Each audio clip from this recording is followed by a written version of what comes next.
Hey guys, so today I'm going to be showing you how to make your own photography light box so you can take photos of almost anything. So here's just an overview of how it looks like.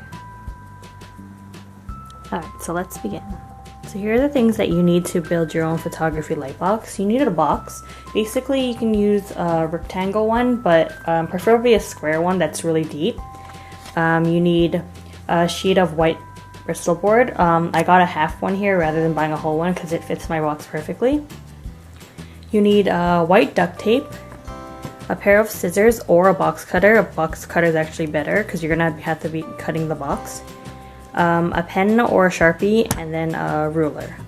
So the first step is to put your box together, but if your box is already taped up together, then you can just skip this step completely. So just fold in the edges, and then get your duct tape, and then just tape it together. So now that the bottom of your box is sealed, the next step is to just cut off all 4 flaps of your box. So take your box cutter, and just start cutting at the edges. Okay, so now you have a box that doesn't have a lid. So the next step is to make 3 windows on the 3 out of the 4 sides of the box. If you want this side to be the top, then you're going to have 2 windows over here. If you want this side to be the top, then you're going to have 2 windows over here. Since I want the top to be longer, and the bottom to be longer, my base, I'm going to be cutting a window up here first. So the next step is to measure out the width of the border for all sides of the box, and then you'll be cutting out a rectangle in the middle to make the window. So get your ruler, and depending on the size of your box, you're either going to do a 1.5 inch or a 2-inch width for the window. Since my box is relatively small, I don't want to make that wide of a window, so I'm going to do 1.5. So 1.5.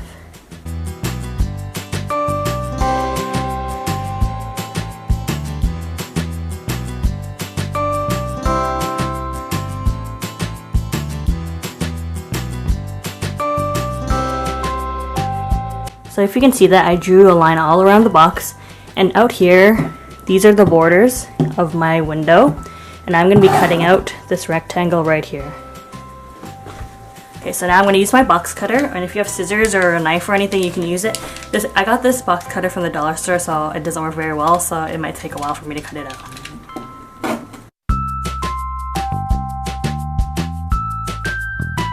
So now that you've cut out the lines, you can pop out the window. And since my box cutter isn't very well, it kind of ripped the box at the top, but that's okay because it's not going to matter. So now we're on to the other side of the box. So now that you've measured the 1-inch border all around the side here, you're going to do the exact same thing to the other side.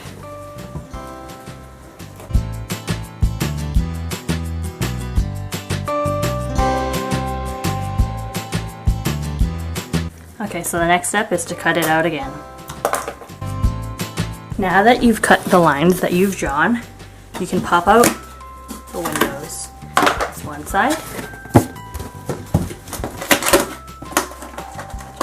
And the second side. So now you have a window here, here, and here. Next you're going to be getting your white tissue paper. And I got this from Michaels, and you're going to be measuring out the width and length of the box, and you're going to be covering each of the windows with the white tissue paper.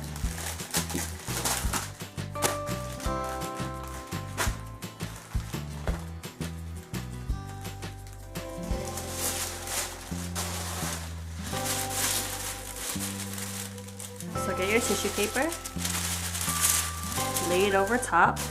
And we just want enough so you can cover the outside of this window here.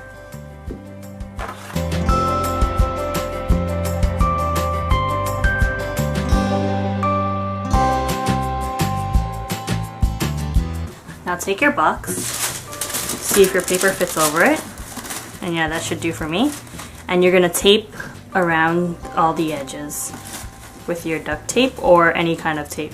I'm just using white duct tape because I think it makes it look a little more neat.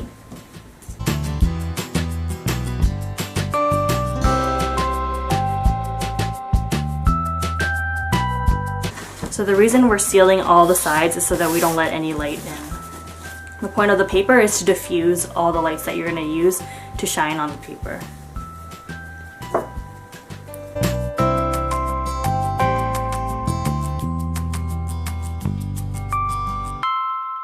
There you go. So now you have one side covered. And now you're going to do the exact same thing to all the other two sides. So after you put the tissue paper on all the sides, this is what you have.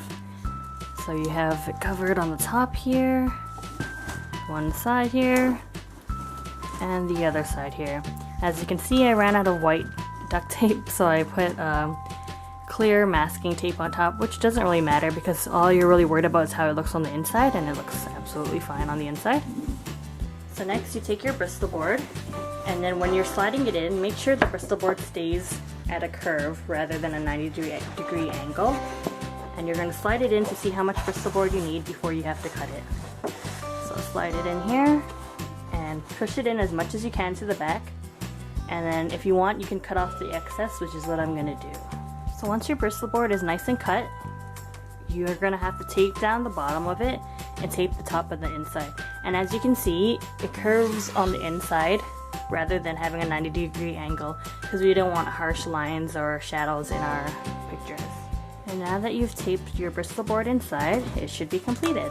And as you can see inside the box, the paper inside actually curves right over here. Over here. Yep, and there you go. Okay, so this is my setup for my light box, and as you can see here, I have a window which lets in natural light, which is good for photography, and as you can see, it photographs very well in this light. Or if you don't have a window, you can actually just buy light fixtures from IKEA. Like this lamp here was $4, and then this one here was $4 as well. And I also use the desk lamp I have at the top. And you're gonna shine the lights through all the white windows that you made, and then the tissue paper is gonna diffuse the light. So it's gonna look a bit yellow, but that's okay for now. Turn on this lamp too, and then the top lamp. So this is what it looks like with all three lamps. Zoom in a bit. And yeah, it looks really well. So I hope you enjoyed this video. Please thumbs up the video, and if you like to see more videos of more DIY or makeup stuff, just subscribe to my channel, and see you guys soon. Bye!